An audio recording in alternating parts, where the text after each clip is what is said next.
With Android Auto, Kia offers hands-free access to many smartphone features with the new standard audio system. In this video, we'll show you how to make and receive phone calls using Android Auto. To get started, make sure your Android smartphone is connected and Android Auto is activated on your new standard audio system. Tap the microphone button in the upper right corner of the Android Auto screen, or press the voice command button on the steering wheel. Either action will initiate Google Voice recognition. Call Lisa Smith. Calling Lisa Smith, mobile. As you can see, Android Auto will recognize your contacts and initiate the call, hands-free.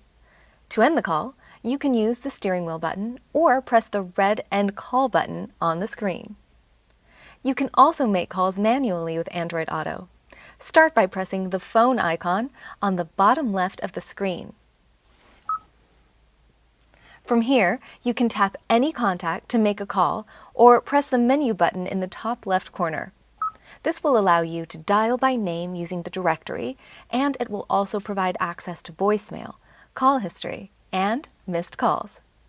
With Android Auto, complete integration means complete convenience, hands-free calling, and a better driving experience. For more information, visit the Kia Feature video channel, refer to the Car Multimedia System User's Manual, and the Quick Start Guide that came with your new Kia. Thanks for watching.